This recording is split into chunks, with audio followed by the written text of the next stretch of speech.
नमस्कार दोस्तों, आप सभी का आपके अपने YouTube चैनल आरपीएस विद नवीन सैनी में स्वागत है।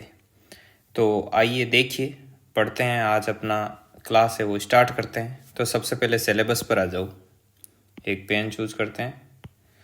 देखिए, हमने अभी तक क्या पढ़ा है। हमने कालीबंगा, आहड़, गणेश्वर और बेराट, मतलब ये वाला जो पोर्शन है ये हमने कंप्लीट कर लिया। अब history of Rajasthan from 8 to 18 century ये पढ़ेंगे। और इसमें सबसे पहले क्या है, गुर्जर प्रतिहार। तो आज क्या शुरू करेंगे हम, गुर्जर प्रतिहार। तो अब आ जाइए गुर्जर प्रतिहार टॉपिक पर। गुर्जर प्रतिहार, गुर्जर, इनको गुर्जर क्यों बोलते हैं और प्रतिहार का मतलब क्या है ये जानते हैं। प्रतिहार का मतलब होता है एक तरीके से रक्षक। क्या मतलब होता है इसका, रक्षक। और इन लोगों को गुर्जर क्यों बोलते हैं, बताया जाता है। गोपीनाथ शर्मा बोलते हैं कि गुजरातरा जो क्षेत्र है उनका स्वामी होने के कारण इन्हें क्या कहा जाता है, गुर्जर कहा जाता है। इनका सबसे पहले उल्लेख, इनका जो प्रथम उल्लेख है वो अहोल अभिलेख में मिलता है। अहोल अभिलेख है, उसमें इस चीज का हमको इसके बारे में जानकारी मिलती है। अब देखो, अहोल अभिलेख कहाँ से मिला, ये किस समय का है। तो अहोल अभिलेख है वो पुलकेशियन सेकंड, जो कि एक चालुक्य शासक था, उसके समय का है। और वैसे अहोल एक जगह का नाम भी है जो कर्नाटक में है। ठीक है। अब प्रतिहार का अर्थ क्या है, गुर्जर प्रतिहार का अर्थ वैसे मैंने बता दिया आपको, रक्षक है। अब देखो, प्रतिहार का अर्थ द्वारपाल, द्वारपाल रक्षक हो गया। ये ग्वालियर प्रशस्ति, ग्वालियर प्रशस्ति ये किस समय का है, मिहिर भोज के समय लिखा गया था ग्वालियर प्रशस्ति। प्रशस्ति का मतलब होता है प्रशंसा करना। तो प्रतिहार का अर्थ द्वारपाल है। ये किसके अनुसार है, ग्वालियर प्रशस्ति के अनुसार प्रतिहार है वो भगवान राम के प्रतिहार, मतलब भगवान राम के द्वारपाल जो लक्ष्मण थे उनके क्या है, वंशज है। ठीक है। तो प्रतिहार का मतलब समझ में आ गया। प्रथम उल्लेख कहाँ मिला था, अहोल अभिलेख में। ग्वालियर प्रशस्ति है वो किस समय की है, तो वो मिहिर भोज के समय की है। प्रशस्ति का अर्थ क्या होता है, प्रशंसा करना। आइए आगे बढ़िए। डॉक्टर गोपीनाथ शर्मा के अनुसार गुजरातरा क्षेत्र का स्वामी होने के कारण ये क्या कहलाए, गुर्जर कहलाए। अगला पॉइंट, नैणसीरी ख्यात, नैणसी की ख्यात भी बोल सकते हैं और नैणसीरी ख्यात भी बोलते हैं। ये जो नैणसी थे वो मूणौत नैणसी, ये राजा जसवंत सिंह के दरबार के क्या थे, विद्वान थे, दरबार में एक विद्वान के रूप में थे। नैणसी की ख्यात के अनुसार गुर्जर प्रतिहारों की कितनी शाखाएं हैं, 26 शाखाएं। ये पॉइंट है वो बहुत ही इंपॉर्टेंट है। इनकी सबसे प्राचीन शाखा जो गुर्जर प्रतिहार थे, इनकी टोटल 26 शाखाएं हैं। और इनकी सबसे जो प्राचीन शाखा है वो कौन सी है, मंडोर है। और मंडोर को क्या बोलते हैं, मांडव्यपुर भी बोला जाता है। ये चीज आप ध्यान में रखना, कहीं मांडव्यपुर ही दे दे सिर्फ एग्जाम में तो आप इसको आसानी से पहचान जाओ। ये चीज आप ध्यान में रखना। आगे देखिए, इनका शासन 6ठी शताब्दी के दूसरे चरण से लगभग 14वीं सदी तक रहा। देखो, 6ठी सदी से लेकर 14वीं सदी तक इतना रहा। मतलब यहां से ये पहले शुरू हुए, यहां से इनका काल क्या हुआ, शुरू हुआ, और यहां तक जाते जाते इनका क्या हो गया, एंड हो गया। लेकिन जो इनका जो स्वर्ण युग था मेनली, वो 8वीं से लेकर 10वीं सदी तक ही रहा। ये पॉइंट मैंने यहाँ पर लिखा। महत्वपूर्ण जो समय है वो 8वीं सदी से 10वीं सदी तक रहा। मेनली मेन चीज ये थी।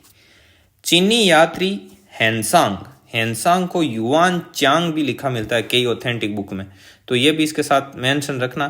क्या पता एग्जाम में ये न देकर ये दे ले और आपसे पूछ ले इसके बारे में, तो आपको जानकारी रहना चाहिए। चीनी यात्री हैंसांग ने इनकी राजधानी, किनकी राजधानी, गुर्जर प्रतिहारों की राजधानी पिल्लो मोलो, पिल्लो मोलो का मतलब होता है बीनमाल, बीनमाल को लेकर बताया गया है। चीनी यात्री हैंसांग ने इनकी राजधानी पिल्लो मोलो अर्थात बीनमाल को बताया है। तो ये पिनो मोलो नाम इंपोर्टेंट है, ये आप ध्यान में रखना। अरब यात्रियों ने इन्हें क्या बताया है, जुर्ज कहा है। क्या बोला, जुर्ज कहा। ये फैक्ट हैं, ये आपको एज इट इज टिप्स पर याद होने चाहिए। अब देखो, अरब यात्री कई सारे आए, आपको पता है, यात्रा करते थे, घूमते आ जाते थे और अपनी संस्कृति को देखकर उनके बारे में कमेंट करते थे। ये प्रसिद्ध यात्री होते थे। जैसे उदाहरण के तौर पर सुलेमान है, ये एक अरब यात्री है। ठीक है। आगे देखो, उद्योतन सूरी ने 778 ईस्वी में कूले माला ग्रंथ लिखा। राजस्थान में इनके बारे में गठियाला अभिलेख जोधपुर से प्राप्त होती है। इनके बारे में जानकारी गुर्जर प्रतिहार है, गुर्जर प्रतिहार के बारे में गठियाला अभिलेख लिखा गया है जो कि जोधपुर में है। वहां से इनके बारे में जानकारी प्राप्त होती है, क्योंकि जोधपुर से ही प्राप्त होगी, क्योंकि इनकी प्रथम राजधानी क्या थी? मंडोर, जिसको क्या बोलते हैं? मांडव्यपुर भी बोलते हैं। और जो मूल पुरुष है इनका, मूल पुरुष आदि पुरुष, गुर्जर प्रतिहारों का मूल पुरुष और आदि पुरुष कौन है? हरिश्चंद्र। ये ध्यान में रखना। कर्नल जेम्स टोड ने प्रतिहारों को विदेशी भी बताया है कि ये लोग क्या थे? विदेशी थे। लगभग 6वीं शताब्दी से 14वीं शताब्दी तक, ये मैंने बताया है, ये समय ऊपर ही बता दिया, ये कालक्रम है। और 8वीं से 10वीं सदी तक इनका क्या था? स्वर्ण युग था। अब देखो, बोलते हैं कि गुर्जर प्रतिहारों से रिलेटेड कौन कौन से शिलालेख थे। एक बार एग्जाम में पूछ लिया था आरपीएससी ने, वो आगे क्वेश्चन है, वो आगे के नोट्स में मेंशन है, आप पहले यहीं पर देखो। नीलकुंड शिलालेख, देवली शिलालेख, राधनपुर शिलालेख और कराड़ शिलालेख, इन शिलालेखों में इन्हें क्या बताया गया है? गुर्जर प्रतिहार बताया गया है। ठीक है। अहोल अभिलेख पुलकेशियन सेकंड चालुक्य शासक के समय का है। अहोल एक जगह भी है जो कि कहाँ पर है? कर्नाटक में है। ये बात मैंने आपको ऊपर बता दी, यहाँ पर लिखी हुई है ताकि आप नोट्स में आसानी से मेंशन कर सको इस चीज को। प्रशस्ति का मतलब प्रशंसा करना होता है। अब देखो, एक मैं आपको जानकारी बता देता हूं, जैसे मान लो रफली ये इंडिया का नक्शा है। अब देखो, गुर्जर प्रतिहारों के बारे में एक चीज फेमस है कि इनके त्रिपक्षीय संघर्ष होता था। वो त्रिपक्षीय संघर्ष क्या है? देखो, राजस्थान और ये पास में इधर दिल्ली में अपने उज्जैन वगैरह, उज्जैन इन्होंने राजधानी भी कनौज को इन्होंने बाद में लास्ट में बनाया था राजधानी वगैरह। यहाँ पर ये क्या थे? गुर्जर प्रतिहार थे। कौन थे यहाँ पर? गुर्जर प्रतिहार। यहाँ पर आ गए गुर्जर, इतने यहाँ से समझ आना, गुर्जर प्रतिहार। दक्षिण में एक जो शक्ति थी, वो बहुत ही मतलब शक्तिशाली शासक रहते थे। यहाँ पे एक शक्ति थी राष्ट्रकूट। कौन थे? राष्ट्रकूट। ये राष्ट्रकूट यहाँ पे आ गए। और बंगाल में एक बड़ी शक्ति थी, वो थी पाल शासक। कौन से शासक थे? पाल शासक। अब देखो, होता क्या था, इन तीनों के बीच में संघर्ष चलता ही रहता था, और इसी संघर्ष को बोलते हैं त्रिपक्षीय संघर्ष। कभी गुर्जरों ने राष्ट्रकूटों को हरा दिया, कभी राष्ट्रकूटों ने गुर्जरों को हरा दिया, कभी पाल शासक होते थे उन्होंने गुर्जरों को हरा दिया, कभी इन्होंने इनको हरा दिया। मतलब इन तीनों के बीच में हर समय संघर्ष चलता ही रहता था कन्नौज को लेकर, क्योंकि कन्नौज उस समय क्या था? शक्ति का केंद्र था। जैसे आज बोलते हैं ना, जिसका दिल्ली पर राज है उसका पूरे देश पर राज है, ऐसे मतलब होता है ना, अलग अलग समय में शक्ति का केंद्र अलग अलग रहता है। उस समय क्या था? कन्नौज था। उसको लेकर हर समय इनके बीच में वर्चस्व की लड़ाई चलती रहती थी। अब देखो, और गुर्जर प्रतिहारों का क्या रोल है, और गुर्जर प्रतिहारों का क्या क्या इसमें दे रखा है, बखान क्या क्या किया है। अरबों के आक्रमण, जो अरब लोग थे, अरबों के आक्रमण 712 ईस्वी में शुरू हो गए, और पहला आक्रमण किसने किया था? मोहम्मद कासिम ने किया। अब इन गुर्जर प्रतिहारों के फायदे भी थे। कैसे फायदे थे मैं आपको बताऊं। एक मिनट, नया पेज लूं, एक सेकंड, ये आ गया पेज। अब देखो, जैसे कि ये मैप है, एक सेकंड, इसको हटाते हैं, थोड़ा ढंग से नहीं बना, रफली बना लेते हैं। अब देखो, मान लो यहाँ पर ये राजस्थान वगैरह ये आ गया। अब यहाँ पर इनका शासन था किनका? गुर्जर प्रतिहारों का। और गुर्जर प्रतिहार है, आपको पता है, अपने समय के बहुत ही क्या थे? शक्तिशाली शासक थे। अब इस तरफ से क्या होता था? अरबों का आक्रमण होता था। आपको बता दिया 713 ईस्वी में 712 ईस्वी में पहला आक्रमण किसने किया था? मोहम्मद कासिम ने किया था। तब क्या हुआ कि यहाँ पर गुर्जर प्रतिहार थे, तो इन अरबों का सामना सीधा ही किससे होता था? गुर्जर प्रतिहारों का। गुर्जर प्रतिहारों का सामना होता था, तो यहाँ पर जो लोकल राजा वगैरह थे तो वो सभी क्या होते थे? मुगलों के आक्रमण से बच जाते थे। यदि ये गुर्जर प्रतिहार यहाँ पर नहीं होते तो मुस्लिम सत्ता है वो 712 ईस्वी के पास, मतलब 8वीं सदी में ही आ जाती। समझ गए? इससे ये फायदा हुआ, मतलब गुर्जर प्रतिहार इन अरबों के आक्रमण को काफी लंबे समय तक रोके रहे, वरना मुगलों का यहाँ पर शासन काफी पहले हो जाता। अब देखो आगे, ये पेज हो गया क्लियर। अब देखो, इनके बारे में किस प्रकार बताया गया है। आपको पहले ही बता दिया कि इनका जो मूल पुरुष और जो आदि पुरुष थे वो कौन थे? मूल पुरुष या आदि पुरुष थे हरिश्चंद्र। इनको रोहिल्दी भी बोलते हैं, 6वीं शताब्दी में। कौन सी शताब्दी में? क्योंकि 6वीं से लेकर 14वीं शताब्दी तक इनका मेन काल था, आपको पता है। 8वीं से 10वीं तक इनका क्या था? स्वर्ण युग था। तो 6वीं सदी में इनका जो पहला आदि पुरुष, मूल पुरुष कौन था? हरिश्चंद्र रोहिल्दी। वो क्या थे? ब्राह्मण। ऐसा बताया गया अलग अलग पुस्तकों में, आपको और भी मिल सकता है कुछ, लेकिन ऑथेंटिक ये। इनके 2 स्त्रियां थी, एक ब्राह्मण और एक क्षत्रिय, मतलब पत्नियां। अब इनकी जो ये क्षत्रिय स्त्री थी, इसके नाम का उल्लेख नहीं मिलता है, लेकिन इसके नाम का उल्लेख मिलता है, वो थी भद्रा। भद्रा के 4 क्या हुए? पुत्र हुए। उन चारों पुत्रों ने मिलकर मांडव्यपुर अर्थात मंडोर को जीता। ठीक है। अब इन चारों पुत्रों के नाम दे रखे हैं भोगभट, कदक, रज्जिल और देह। ये थे, ये चारों के चारों इनके पुत्र थे। और इस जो रज्जिल का जो पोता था ना, वो क्या था? नागभट फर्स्ट या नागभट प्रथम। ये बहुत ही शक्तिशाली शासक था। और गुर्जर प्रतिहारों को लेकर जो क्वेश्चन आते हैं उनमें ये मोस्ट इंपोर्टेंट है, इससे जुड़ा कोई ना कोई फैक्ट जरूर आता है। अब देखो, इसने 2 कार्य किए। पहला, इसने मेड़ता को राजधानी बनाया और चावंडों से भीनमाल को भी इसने छीन लिया था अपने शौर्य बल के आधार पर। अब देखो, नागभट जो फर्स्ट है उसका जो शासन काल कौन सा है, मतलब इसने किस समय शासन किया? तो इसने 730 ईस्वी से लेकर 750 ईस्वी तक शासन किया। ये एक प्रतापी शासक था। इसने अलग अलग समय में अलग अलग जगहों को राजधानी बनाया। जैसे इसने पहले मेड़ता को राजधानी बनाया, फिर इसने भीनमाल, जालोर वो उसको राजधानी बनाया, और बाद में इसने किसको बनाया? उज्जैन को। उज्जैन को अपनी क्या बनाया? राजधानी बनाया। नागभट ने सबसे पहले राजधानी मेड़ता को, बाद में भीनमाल को, वे उसके बाद उज्जैन को बनाया। नागभट फर्स्ट के पुत्र थे कौन? तात ने मंडोर में सन्यासी जीवन अपना लिया था। नागभट फर्स्ट के एक पुत्र था, उसका नाम तात है। ये ज़्यादा इंपॉर्टेंट तो नहीं है, लेकिन फिर भी आप इसको दिमाग में रखना। ने मंडोर में थे शुरुआती दौर में, आपको पता है ये गुर्जर प्रतिहार वगैरह थे। तो वहाँ पर ये कोई आश्रम था, उसमें किसी संत के प्रवचनों से वो प्रभावित होकर उसने ये माया मोह का जो जाल है वो त्याग दिया और सन्यासी जीवन अपना लिया। नागभट जो थे, नागभट को क्या बोलते हैं? नागभट को ग्वालियर प्रशस्ति में क्या क्या बताया गया है? राम का प्रतिहार बताया गया है, मेघनाथ के युद्ध का अवरोधक बताया गया है, और इंद्र के गर्व का नाशक बताया गया है, और नारायण की मूर्ति का प्रतीक कहा गया है। ये फैक्ट आपको एज इट इज याद रखने, ठीक है। और इसको मल्लेच्छों का नाशक भी बताया गया है। मल्लेच्छ किसको बताया गया? अरब आक्रमणकारी। अरब आक्रमणकारियों का क्या है? नाशक या नारायण, ये बताया गया।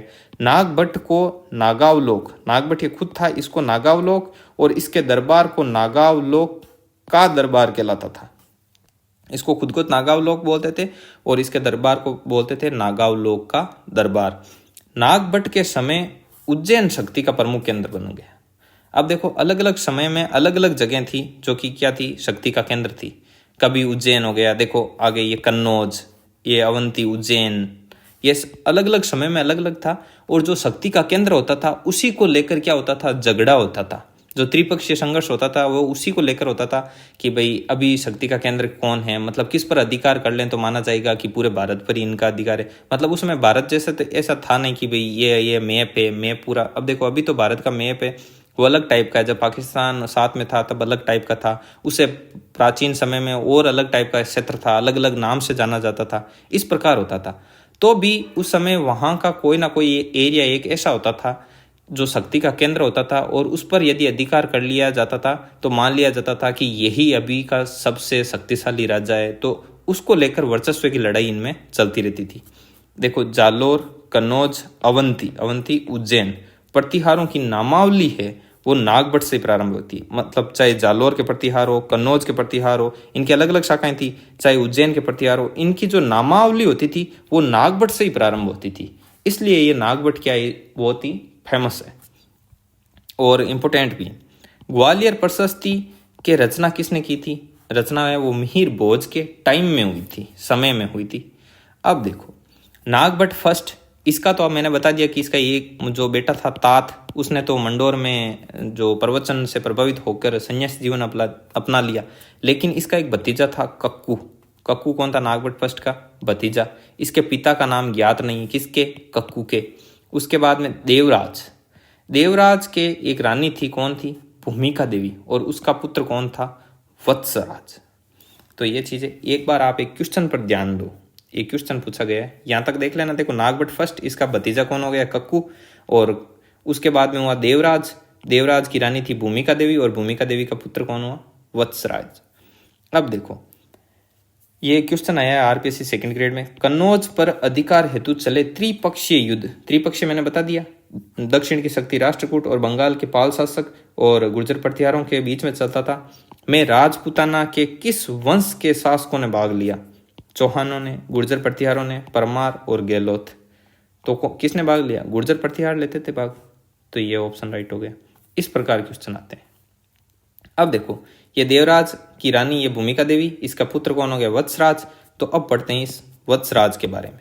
ये बीच वाले कोई ज्यादा इंपॉर्टेंट नहीं है, बस ऐसे ही कि ये बीच में थे, इतना ध्यान में रहना चाहिए। वत्सराज है, इसका शासनकाल 778 से लेकर 794 ईस्वी तक।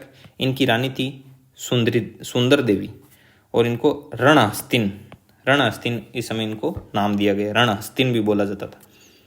इसके समय 778 ईस्वी में उद्योतन सूरी ने कूले माला ग्रंथ लिखा था। ये किसने लिखा था, उद्योतन सूरी ने लिखा था। ये कूले माला ग्रंथ है वो बहुत ही पॉपुलर है, और इनके लेखक भी आपको ध्यान में होना चाहिए।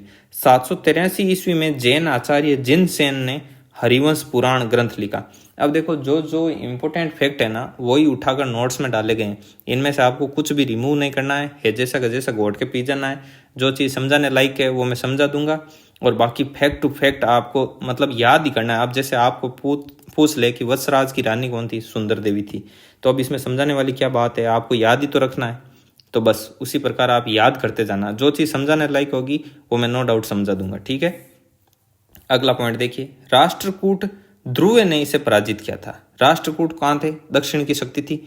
दक्षिण की शक्ति में जो राष्ट्रकूट थे, राष्ट्रकूट ध्रुव नाम का राष्ट्रकूट शासक था, उसने इसे वत्सराज को क्या कर दिया, पराजित कर दिया। मैंने बताया ना इनमें तीनों में लड़ाई चलती रहेगी लास्ट तक। वत्सराज ने पाल शासक धर्मपाल को पराजित कर दिया। अब यहाँ मान लो गुर्जर प्रतिहार है, और यहाँ पर राष्ट्रकूट का शासक ध्रुव है, और यहाँ पर बंगाल के पाल शासक हैं। तो देखो राष्ट्रकूट ध्रुव था, उसने तो इसे पराजित कर दिया वत्सराज को, और वत्सराज ने फिर बंगाल के शासक को क्या कर दिया, पराजित कर दिया। देखो वत्सराज ने पाल शासक धर्मपाल को पराजित कर दिया। त्रिपक्षीय संघर्ष की शुरुआत वत्सराज द्वारा की गई। अब ये चीज बहुत ही ध्यान में रखना, इंपोर्टेंट, क्योंकि त्रिपक्षीय संघर्ष है वो बहुत ही फेमस है गुर्जर प्रतिहारों को लेकर, और उसकी शुरुआत किसके समय से हुई, वत्सराज। तो वत्सराज हो गया इंपोर्टेंट इस तरीके से। कन्नौज के इंदिरा युद्ध को परास्त किया, और आयुध वंश का क्या कर दिया, नाश कर दिया। आयुध वंश का जो शासक था एक इंदिरा युद्ध, उसको पराजित किया था। इंदिरा युद्ध कहाँ का शासक था, कन्नौज का था, आयुध वंश का था, और उसको परास्त किया था वत्सराज ने। और धर्मपाल ने चक्रा युद्ध को वहां का क्या बना दिया, शासक बना दिया। बाद में फिर से हो गया आक्रमण, और फिर धर्मपाल ने इसको क्या बना दिया, चक्रा युद्ध को वहां का क्या बना दिया, शासक बनाया। ओसियां के जैन मंदिरों का निर्माता कौन है, वत्सराज। अब देखो जो गुर्जर प्रतिहारों की जो स्थापत्य कला को लेकर जो जो चीज़ है कि भाई इन्होंने कौन कौन से मंदिर वगैरह महल क्या क्या निर्माण किया, उनके बारे में हम आपको अलग से बता देंगे। हाल फिलहाल ये ध्यान में रखो कि ओसियां के जैन मंदिर हैं, उनका निर्माता वत्सराज है, अर्थात ये ओसियां के जैन मंदिर हैं वो गुर्जर प्रतिहारों के द्वारा बनाए गए हैं। अब देखो ये नोट है अलग से, ये वत्सराज के साथ में नहीं है। यहाँ से जैसे ये वत्सराज ये यहाँ खत्म हो गया, इसके नीचे ये लाइन, अब ये नोट अलग से। नोट में गुर्जर प्रतिहारों द्वारा मंदिर स्थापत्य की एक नई शैली की शुरुआत की गई, और उस शैली को क्या कहते हैं, गुर्जर प्रतिहार शैली कहते हैं, ठीक है। और प्रमुख स्थल कौन कौन से जो गुर्जर प्रतिहारों द्वारा बनाए गए, ये ओसियां का जो जैन मंदिर है जोधपुर वाले, वो तो आ ही गया, किसने बनाए, वत्सराज ने बनाए, अर्थात गुर्जर प्रतिहारों ने बनाए। नीलकंठ महादेव मंदिर राजौरगढ़ अलवर में, वो भी गुर्जर प्रतिहारों के द्वारा है। और दौसा में हर्षद माता का मंदिर है, वो भी गुर्जर प्रतिहारों के द्वारा है, ठीक है। ये चीज आ गई। आगे देखिए, अब इसके बाद में कौन सा शासक हुआ, जैसे नागभट्ट फर्स्ट आ गया, उसके बाद में हमने किसको पढ़ा, जो वत्सराज थे उनको पढ़ लिया। अब है नागभट्ट सेकंड, इनका काल है 794 ईस्वी से लेके 833 ईस्वी तक। कन्नौज के चक्रा युद्ध को परास्त कर इसे अपनी राजधानी बनाया। पाल शासक धर्मपाल को भी इसने क्या किया था, पराजित किया था। अब देखो आगे, गोविंद तृतीय जो राष्ट्रकूट शासक था, राष्ट्रकूट का, ने नागभट्ट सेकंड को परास्त किया। नागभट्ट सेकंड को किसने परास्त किया, राष्ट्रकूट, जो कि राष्ट्रकूट के शासक गोविंद थर्ड ने, तृतीय ने। अब ये संघर्ष तो मैंने आपको बता ही दिया कि चलता ही रहेगा। देखो राष्ट्रकूटों से लड़ाई हो रही है नागभट्ट सेकंड की, पाल शासक धर्मपाल को इसने पराजित कर दिया, तो उधर पाल जो बंगाल के पाल शासक हैं उनके बीच भी ये क्या चल रहा है, ये त्रिपक्षीय संघर्ष चल रहा है शक्ति के केंद्र को लेकर। नागभट्ट ने कन्नौज को अपनी राजधानी बनाया। कन्नौज को राजधानी किसने बनाया, नागभट्ट सेकंड ने। ये चीज इंपॉर्टेंट है। अब इसने जो उपाधियां धारण की वो भी बहुत फेमस है। देखो इसने जो उपाधियां धारण की वो कौन सी है, यहां से लेकर यहां तक इतनी लंबी उपाधि धारण की, तो देख ही लो आप। परम भट्टारक महाराजा धीराज परमेश्वर, ये नाम पूरा साथ में है ना। परम भट्टारक महाराजा धीराज परमेश्वर की उपाधि इसने क्या की, धारण की। अरब के मुसलमानों को भी इसने क्या किया था, परास्त किया। मैंने बताया ना आपको कि गुर्जर प्रतिहारों की वजह से अरब आक्रमणकारियों का सामना होता गया, तो गुर्जर प्रतिहारों की वजह से ही भारत में मुस्लिम सत्ता है वो लेट स्थापित हुई, वरना पहले ही हो जाती। ठीक है। और इसने गंगा में जल समाधि ले ली। लास्ट में इसका मोह माया से उठ गया विश्वास और सन्यासी जीवन अपना लिया। गंगा में इसने क्या ले ली, जल समाधि ले ली। अब इसकी जानकारी कहाँ से मिलती, स्रोत इंपॉर्टेंट नहीं है लेकिन याद तो रखना ही चाहिए, अच्छी बात है जानकारी के लिए। तो ये गंगा में जल समाधि ली थी नागभट्ट सेकंड ने। इसकी जानकारी का स्रोत मतलब ये जानकारी हमको कहाँ से मिली, ये मिली चंद्रप्रभ सूरी के ग्रंथ प्रभावक सूरी से ये जानकारी हमको मिलती है। ठीक है, ये याद रखो तो रख लेना, वरना इतना कोई इंपॉर्टेंट नहीं है। अब देखो इसके बाद में शासक आया रामभद्र, 833 से 836 ईस्वी तक। टाइम पास शासक था, इसका कोई मेन रोल नहीं है, बस ऐसे नाम ध्यान में रख लेना कि बीच में था, क्योंकि कुछ किया ही नहीं खास, तो क्यों याद रखें भाई इसको। इतिहास उसी को याद रखता है जो क्या करता है, अपने मेहनत अपने शौर्य के दम पर कुछ अलग कर दिखाता है। ठीक है, आगे देखो। इनके बाद शासक आए राजा भोज फर्स्ट, जिनको क्या बोलते हैं, मिहिर भोज भी बोलते हैं। इनका शासनकाल 836 ईस्वी से लेकर 885 ईस्वी तक। देखो काफी लंबा है ना। अब देखो इन्होंने कौन कौन सी उपाधि धारण की, उपाधि धारण करते थे। देखो एक तो आदिवराह की और एक प्रभास की उपाधि धारण की। बाहुबली वाले प्रभास की उपाधि इन्होंने क्या कर ली, धारण कर ली है ना। वो प्रभास नहीं थे, इन्होंने सिर्फ क्या की, उपाधि धारण की। राष्ट्रकूट नरेश कृष्ण सेकंड को परास्त किया। अब देख लो, अब जो ये गुर्जर प्रतिहार था राजभोज फर्स्ट, जिसको मिहिर भोज भी बोलते हैं, इसने किसको परास्त कर दिया, राष्ट्रकूट शासकों को। नरेश कृष्ण सेकंड था उसको परास्त कर दिया। पाल शासक देवपाल को भी परास्त कर दिया। अब देख लो ये देवपाल, ये बंगाल के पाल शासक थे, इनको भी क्या कर दिया, परास्त कर दिया। तो थे ना गुर्जर प्रतिहार शासक शक्तिशाली, बहुत ही शक्तिशाली थे उस समय के शासक। अब देखो अरब यात्री सुलेमान जो 851 ईस्वी में यहाँ पे आया था, इसके समय भारत आता है। अब ये चीज हो गई इंपॉर्टेंट। अब आपसे पूछ ले कि बताइए जो अरब यात्री सुलेमान था वो किसके समय में भारत आया था, किस गुर्जर प्रतिहार शासक के समय में भारत आया था। तो किसके समय में आया, राजा भोज फर्स्ट अर्थात मिहिर भोज के समय में कहाँ आया, भारत आया। सुलेमान ने क्या बताया, भोज को अर्थात मिहिर भोज को इस्लाम का सबसे बड़ा शत्रु कहा। क्यों, क्योंकि यही तो रोके बैठा था सभी को, उधर अरब आक्रमणकारियों को, वरना कब की जो इस्लाम सत्ता मुस्लिम सत्ता है वो यहाँ पर स्थापित हो जाती भारत में। इसलिए इसने क्या बोला, इस्लाम का सबसे बड़ा शत्रु कहा था मिहिर भोज को। भोज को कन्नौज का महाराजा धीराज परमेश्वरा भोज देवा कहा गया है। अब देख लो इतनी बड़ी इसने क्या धारण की, उपाधि धारण की। ये कहते थे लोग इनको, भोज को कन्नौज का महाराजा धीराज परमेश्वरा भोज देवा कहा गया। अब ये चीज है ना, ये आपको बार बार पढ़ने से और लिख लिख कर पढ़ने से याद होगी। अब जो फैक्ट याद नहीं होता है उसको लिखो, उसको बार बार लिखो, तब जाके ये आपके माइंड में क्या होगी, स्टेबल होगी। ऐसा नहीं कि एक बार वीडियो देख लिया, नोट्स बना लिए और चलो छुट्टी, वैसे याद नहीं होगा। इनको लिखना पड़ेगा, मेन फैक्ट को लिखना पड़ेगा, बार बार इसका रिवीजन करना पड़ेगा। एक बार आपने वीडियो देख देख के नोट्स बना लिए तो वापस 1.5 गुना की स्पीड कर लो आप, 1.5 गुना 1.25 कर लो और इसको सुनो, एक बार 2 बार देखो, तो ये आपके दिमाग में धीरे धीरे क्या हो जाएंगे, स्थायी हो जाएंगी। ठीक है, नेक्स्ट पॉइंट।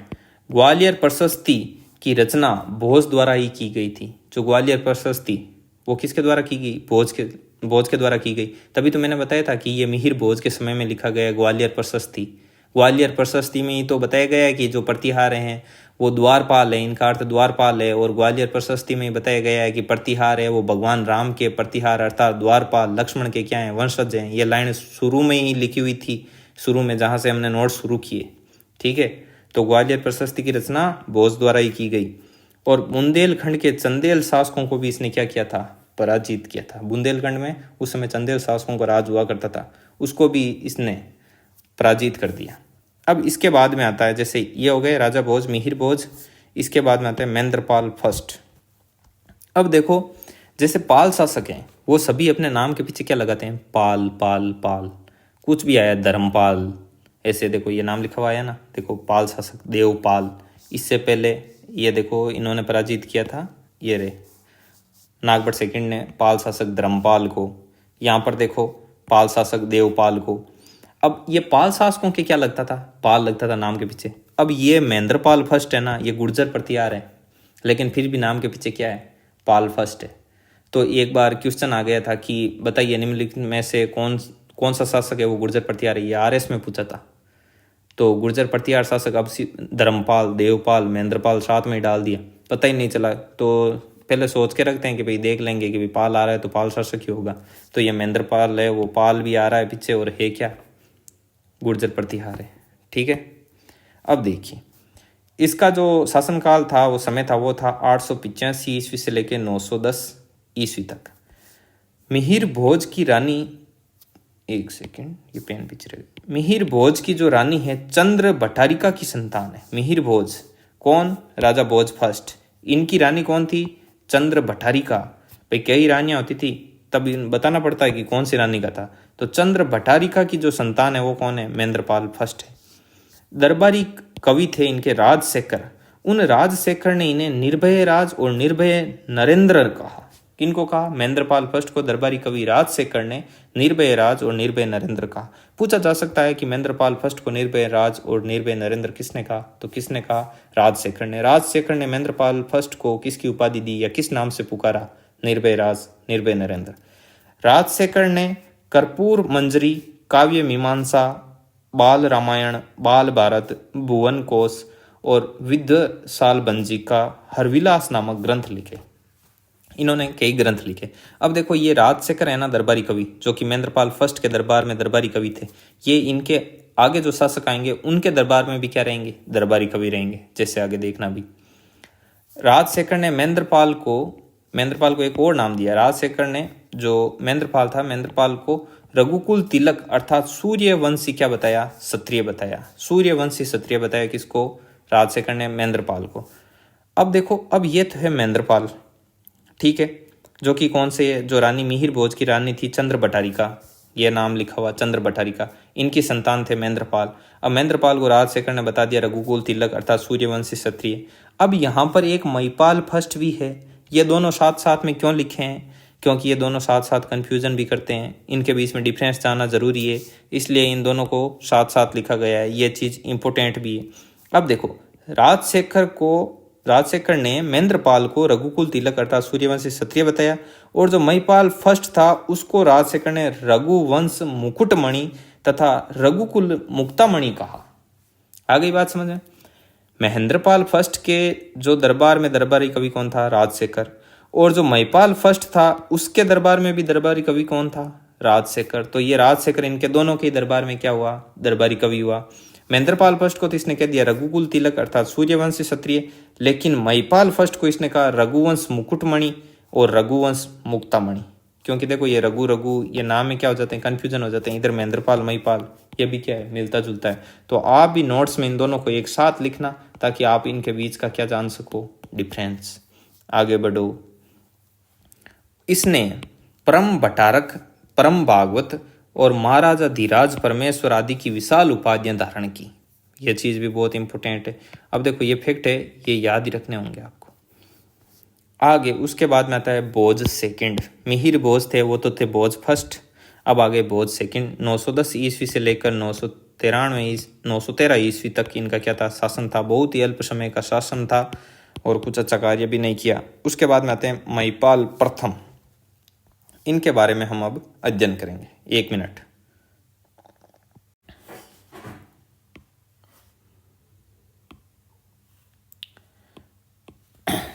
आगे बढ़िए, देखिए अब आता है महिपाल प्रथम। महिपाल प्रथम कौन सा, जिसको रघुवंश मुकुटमणि तथा रघुकुल मुक्तामणि बताया था, किसने, राजशेखर ने। देखो ये पॉइंट लिखा हुआ, महिपाल फर्स्ट, राजशेखर ने इसको बताया था रघुवंश मुकुटमणि तथा रघुकुल मुक्तामणि, ये इनको क्या दी थी, उपाधियां दी थी। ठीक है, एक सेकंड, ये पेन चल क्यों नहीं रहा, अब चलेगा। ठीक है, अब देखो ये जो लाइन है ना, इसको लेकर कंफ्यूज मत हो जाना, ये महेंद्रपाल के बारे में ही है। महेंद्रपाल को क्या बताया था, महेंद्रपाल ने उपाधि धारण की थी परम भट्टारक, परम भागवत, महाराजा धीराज, परमेश्वर आदि की क्या की थी, विशाल उपाधियां धारण की थी। अब देखो महिपाल प्रथम का समय 914 ईस्वी से लेकर 943 ईस्वी तक। राजशेखर कुछ समय इसके दरबार में भी रहा। जैसा कि मैंने आपको बताया कि ये महेंद्रपाल प्रथम और महिपाल प्रथम दोनों के दरबार में दरबारी कवि था। और इसके बारे में इंपॉर्टेंट फैक्ट, अरब यात्री अल मसूदी। अब देखो अरब यात्री दो थे, एक तो सुलेमान था और एक कौन सा, ये अल मसूदी।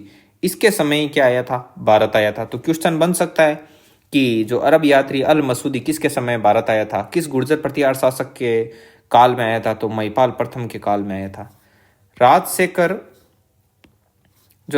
था, राजशेखर ने महिपाल को और क्या बताया, आर्यावर्त का महाराजा धीराज कहता है। मतलब इसको बोलता है कि जो महिपाल है वो आर्यावर्त का क्या है, महाराजा धीराज है। ये बहुत ही इंपॉर्टेंट है, इसको तो स्टार मार्क करके रखना आप। ठीक है, अल मसूदी ने गुर्जर प्रतिहारों को अल गुजर वे राजा को क्या कहा, बोरा कहा। किसने कहा, अरब यात्री अल मसूदी ने। यह चीज भी इंपॉर्टेंट है। अल मसूदी ने पाल शासकों को क्या बोला, रुहेमा कहा। तो ये चीज भी बहुत ही इंपॉर्टेंट है कि जो पाल शासकों को रुहेमा किसने कहा, तो अल मसूदी।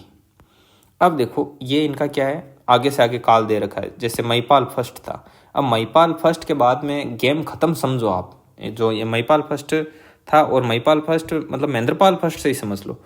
जो महिपाल फर्स्ट तो बाद में आया, महेंद्रपाल के बाद में आया महिपाल फर्स्ट। तो महिपाल फर्स्ट को जो प्रसिद्ध इतिहासकार हुए BN पाठक, वो बोलते हैं कि महेंद्रपाल फर्स्ट है वो हिंदू भारत का अंतिम महान हिंदू सम्राट है। ये चीज़ कौन बोलते हैं, BN पाठक बोलते हैं। क्योंकि महेंद्रपाल के बाद में आप देख लो, एक महिपाल थोड़ा ठीक था, फिर भी इसने छोटा मोटा कुछ किया, उसके बाद में कुछ भी इंपॉर्टेंट नहीं है, बस नाम याद रखना। महिपाल के बाद में देवपाल, विनायकपाल सेकंड, महिपाल सेकंड, विजयपाल, राज्यपाल, उसके बाद में त्रिलोचनपाल और यशपाल तो क्या है, अंतिम है। गुर्जर प्रतिहारों का अंतिम शासक कौन है, यशपाल है। अब ये राज्यपाल और ये त्रिलोचनपाल थोड़े थोड़े क्यों इंपॉर्टेंट है, इनके बारे में बता दूं। महिपाल फर्स्ट के बारे में तो ये बता दिया, बस यही है कि इसको आर्यावर्त का एक महाराजा धीराज बोल दिया और इसके शासन काल में अल मसूदी भारत आया। बस महिपाल फर्स्ट खत्म। देवपाल, विनायकपाल सेकंड, महिपाल सेकंड, विजयपाल बैठे रहो, इनका कोई काम नहीं। यशपाल अंतिम शासक है, इसलिए ये क्या हो गया, इंपॉर्टेंट हो गया। अब देखो त्रिलोचन पाल के समय में जो 1019 ईस्वी में जो गजनवी ने दूसरी बार आक्रमण किया, इस कारण ये थोड़ा सा रहता है कि दूसरी बार आक्रमण 1019 ईस्वी में किस गुर्जर प्रतिहार शासक के काल में हुआ, वो त्रिलोचन पाल के हुआ। और राज्यपाल क्यों इंपॉर्टेंट है, क्योंकि राज्यपाल के समय में 1018 ईस्वी में कन्नौज पर गजनवी का आक्रमण हुआ। इन दो के कारण इनको थोड़ा बहुत पढ़ना पड़ता है, वरना इनका भी कोई काम नहीं है। उसमें भी ये राज्यपाल भाग गया था, ये भाग गया। और उसके बाद में चंदेल शासक था विद्याधर, इसने इसको मार दिया कि भागा क्यों, है कि नहीं। जो होता है वीर होता है, जो रक्षक राजा होता है, वो मैदान छोड़ के भागता थोड़ी है, या तो अगले को खत्म करता है या खुद शहीद होता है। तो इसलिए चंदेल शासक विद्याधर ने इसको क्या कर दिया, मार दिया। और यशपाल अंतिम है, तो याद रखना पड़ता है कि अंतिम कौन है। ठीक है, अब देखो ये चीज़ आपको आगे लिखी हुई मिल जाएगी। ये 3 इंपॉर्टेंट पॉइंट है, ये ध्यान में रखना। एक तो कहला अभिलेख गुर्जर प्रतिहारों से संबंधित है, कहला अभिलेख कहीं पूछ ले तो ये ध्यान में रखना। अब देखो जो सुलेमान और अल मसूदी थे, जो सुलेमान और अल मसूदी वो क्या थे, अरब यात्री थे। लेकिन जो अबू जैद और अल गर्दीजी हैं वो अरब क्या थे, इतिहासकार थे। ये तो अरब यात्री हैं, ये अरब इतिहासकार हैं। तो ये चीज़ ध्यान में रखना, इनको अलग अलग अच्छे से नोट कर लेना अपने नोट्स में ना, वीडियो के साथ साथ लिख लेना, वरना टेलीग्राम से PDF ले लेना। आगे देखो, अब ये राज्यपाल के बारे में। राज्यपाल के समय 20 दिसंबर 1018 ईस्वी में कन्नौज पर गजनवी का क्या हुआ, आक्रमण हुआ। इसलिए राज्यपाल को याद रखते हैं। इसमें राज्यपाल क्या हुआ, भाग गया। भागने के कारण बाद में चंदेल शासक विद्याधर ने राज्यपाल को क्या किया, मार गिराया। और 1018 ईस्वी में तो गजनवी का आक्रमण हुआ। उसके बाद 1019 ईस्वी में गजनवी ने पुनः आक्रमण किया, और वो किसके समय में, त्रिलोचन के समय में। तो इसको भी याद रखना होता है। अब देखो आपने एक चीज़ नोट की कि जो महेंद्रपाल फर्स्ट था उसके बाद में महिपाल, देवपाल, विनायकपाल, महिपाल, विजयपाल, राज्यपाल, त्रिलोचनपाल, यशपाल, मतलब गुर्जर प्रतिहार शासक थे, उन्होंने भी पाल लगाना शुरू कर दिया। पहले पाल शासकों के आगे पाल लगता था, है ना। तो ये चीज़ है। उसके बाद में प्रसिद्ध इतिहासकार BN पाठक ने महेंद्रपाल फर्स्ट को हिंदू भारत का अंतिम महान हिंदू सम्राट का, क्योंकि उसके बाद में तो खेल ही खत्म हो गया, कुछ आई ही नहीं, कोई ऐसा था ही नहीं जो आगे क्या कर सके, मुकाबला कर सके, जो वाकई में वीर शासक हो। तो ये चीज़ है। यहाँ पर ये आपका खेल खत्म होता है जो गुर्जर प्रतिहारों का। ये चीज़ है, आप नोट कर लेना अच्छे से, इनको टिप्स पर याद रखना, सभी चीज़ों को, वीडियो को बार बार देखना और नोट्स बहुत ही अच्छे तरीके से बना लेना। और ये नोट्स जिंदा रहना चाहिए आपके एग्ज़ाम तक। ये नहीं है कि इधर उधर बना लिए रब पेज में, बाद में पता नहीं कहाँ पड़े। ठीक है, अच्छे नोट्स बनाना, अच्छी नोटबुक लाना। अब आपको देखो क्वेश्चन नोट करवा देते हैं। RPSC 2018 सेकेंड ग्रेड में क्वेश्चन आया, आबानेरी तथा राजौरगढ़ अलवरवाला के कलात्मक वैभव किस काल के हैं? ये किस काल के हैं? गुर्जर प्रतिहारों के काल के हैं, चौहानों के काल के हैं, गुहिल सिसोदिया या राठौड़ों के काल के हैं? तो ये किसके काल के हैं? गुर्जर प्रतिहारों के काल के हैं। आगे देखो 2016 सेकेंड ग्रेड में क्वेश्चन आया, प्रतिहार वंश की मंडोर शाखा के किस शासक ने अपनी राजधानी मंडोर से मेड़ता स्थानांतरित की? तो मेड़ता को राजधानी किसने बनाया? नागभट्ट फर्स्ट ने बनाया। यह चीज़ 2016 में पूछा हुआ क्वेश्चन है ये। आगे देखो क्वेश्चन नंबर 2, किन अभिलेखों में प्रतिहारों को गुर्जर कहा गया है? तो देखो नीलगुंड, देवली, राधनपुर और कराड़, इन तीनों अभिलेखों में प्रतिहारों को गुर्जर कहा गया है। इन तीनों शिलालेखों में, अभिलेखों में, शिलालेखों में इनको क्या कहा गया है? गुर्जर कहा गया है। तो ये क्वेश्चन, इसके मैंने ऑप्शन नहीं दिए, मतलब ये ऑप्शन ऐसे थे, ABCD दे दिया और बाद में पूछ लिया कि A व B सही, B व C सही, ABC सही, ABC व D सही। तो ये चारों ही सही है। ठीक है, आगे बढ़ो। किस विदेश यात्री ने गुर्जर प्रतिहार राजवंश की सैन्य शक्ति व समृद्धि का उल्लेख किया है? तो कौन सा था ऐसा विदेश यात्री, कौन सा था जिसने गुर्जर प्रतिहार राजवंश की सैन्य शक्ति व समृद्धि का उल्लेख किया? तो वो था सुलेमान अरब यात्री। ये भी 2016 में आया। राजस्थान में प्रतिहार वंश के संस्थापक हरिश्चंद्र की राजधानी थी। तो हरिश्चंद्र की राजधानी, मतलब हरिश्चंद्र कौन था? आदि पुरुष, मूल पुरुष था गुर्जर प्रतिहारों का। और उस समय सर्वप्रथम जो राजधानी कौन सी थी? मंडोर थी। मंडोर को जीता किसने था? इसके चारों पुत्रों ने जीता था। और वो चारों पुत्र जो क्षत्रिय स्त्री थी, भद्रा की संतान थे। ठीक है, तो ये क्वेश्चन, ये इसका हो गया आंसर। तो ये गुर्जर प्रतिहारों का टॉपिक आपके कंप्लीट है। अच्छे से नोट्स बना लेना, अच्छे से याद कर लेना। ठीक है, और वीडियो पसंद आया तो इसको लाइक ज़रूर करना, चैनल को सब्सक्राइब करना। आपके जितने भी भाई बहन सेकंड ग्रेड की तैयारी कर रहे हैं उन सबको चैनल के बारे में ज़रूर बताना। चैनल को जितना ज़्यादा हो सके सभी जगह शेयर करना, सभी सोशल प्लेटफॉर्म पर, आपके व्हाट्सएप स्टेटस और फेसबुक, इंस्टाग्राम, जहाँ पर भी हो, जो भी सोशल प्लेटफॉर्म आप यूज करते हो वहाँ पर इसको शेयर करना। धन्यवाद।